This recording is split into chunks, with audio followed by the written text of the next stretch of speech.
We're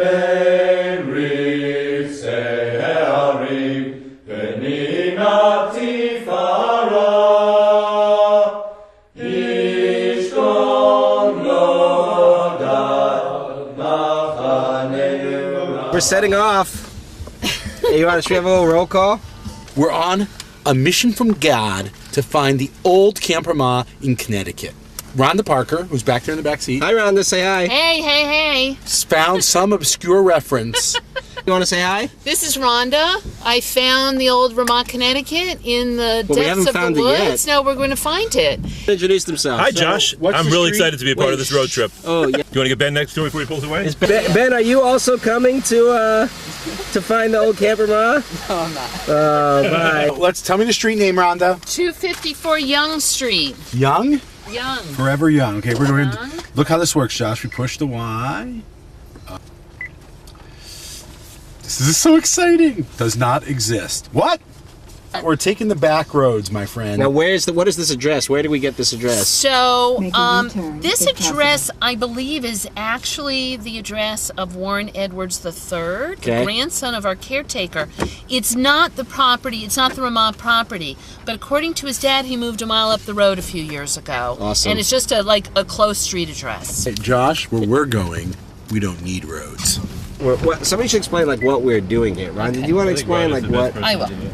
So, Camp Ramah, New England, which will turn 6 years old in 2013, actually started in East Hampton, Connecticut in 1953.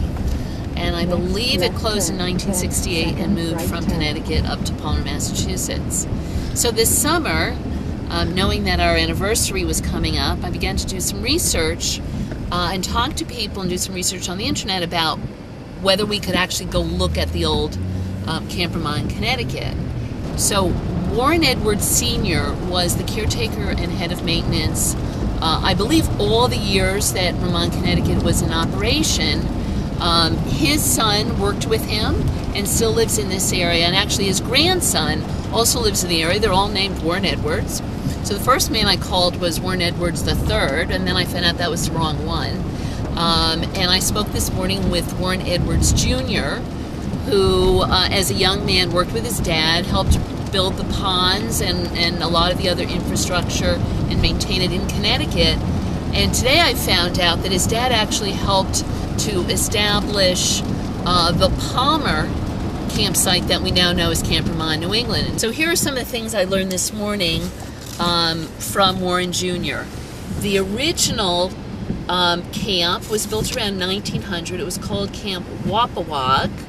And it was passed down through a family and eventually sold to others.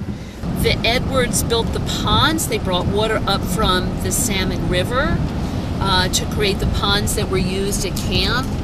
I believe that a lot of the swimming and boating actually happened on the river. And I think there was there was definitely a pool. The pool was filled in many, many years ago. So any moment now, we're going to go to the intersection of Route 196 and Wapawag Road, and we hope to meet Warren Jr. there, who's going to show us a couple of things at the campsite. We are guys. very close. Half mile destination. All right, hold on. We're just seconds away from perhaps finding Camp Ramah in Connecticut. See a river. You think this is it? Oh, yes. I think this is Warren here in the van. We're going to stay behind Rhonda. Are we going up the road? Are we walking or driving at this point, Warren? Well, we can drive. So that's your dad. He was actually caretaker, but maintenance supervisor because he took care of the whole thing. Warren, when did you work here? In the 60s? You were sort of old enough you were a young man and you were working with your dad? In 1936. So as I was growing up as a kid, I was just doing things here. And then when I was going to high school, that was a part-time job for me. This used to be an infirmary in this area. Wow. The infirmary was right over here. The buildings were pink. I don't think I've ever seen them. That's great trivia. Pink buildings before the white and green of Palmer. They were pink? The buildings themselves were, yeah. All the original buildings had tree slabs. It was like the outside of a tree that they would cut off in the sawmill to make the lumber and what was left. The original owner used those slabs to put on the exterior of buildings. Huh. Right here is the first pond. See, it's grown up and everything, but that's the first pond, and that water goes over. Now this was a big ball field and miniature golf over here. That's it. This field. Actually, camp property goes quite a ways up. But now the state has put this in, and this is what Wapalog was the original name of the place. Right.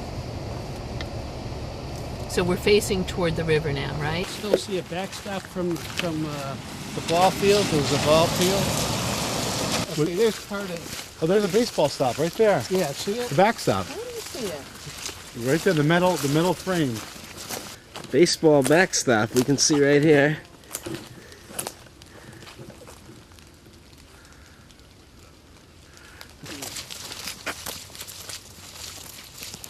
So kids didn't swim in this lake, though, did they? Not in this one, no. Because they had a pool at this camp? Yes, down this way. And it was all well water, so it was cold. Miniature golf. This is miniature golf over here? Behind you. That's awesome. Miniature golf was here. Yeah. This was tennis courts here? Yeah, there were 6 of them.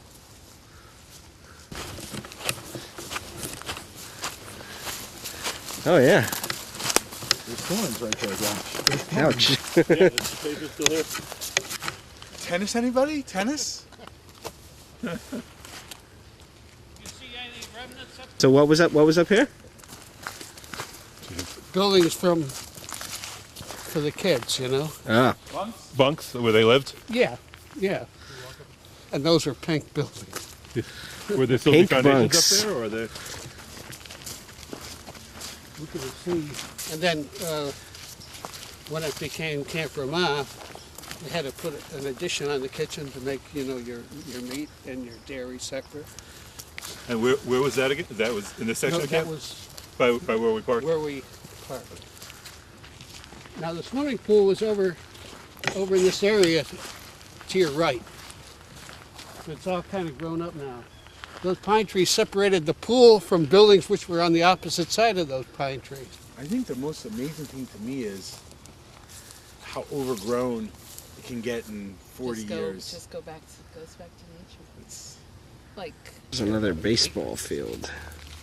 It's taking forever to walk around, I guess. And maybe it gets a bit. What is this? That is so cool. This was the director's house.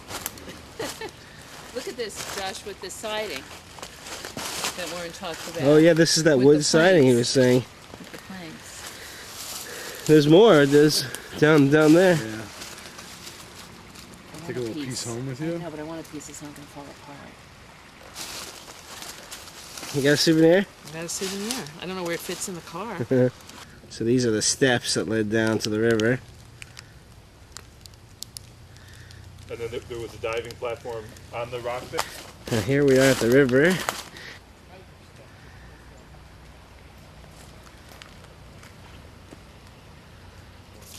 Fastened to this rock was the float for swimming, and it had 2 diving boards on it, one that was low and one that was high.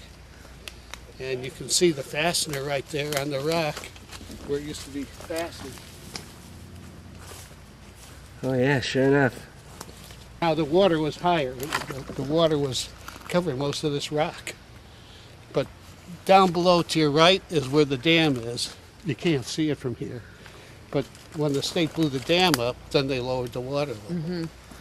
So you had your diving float here, and connected to that was a big dock that went out across for boating. You know, they had the boats and canoes there.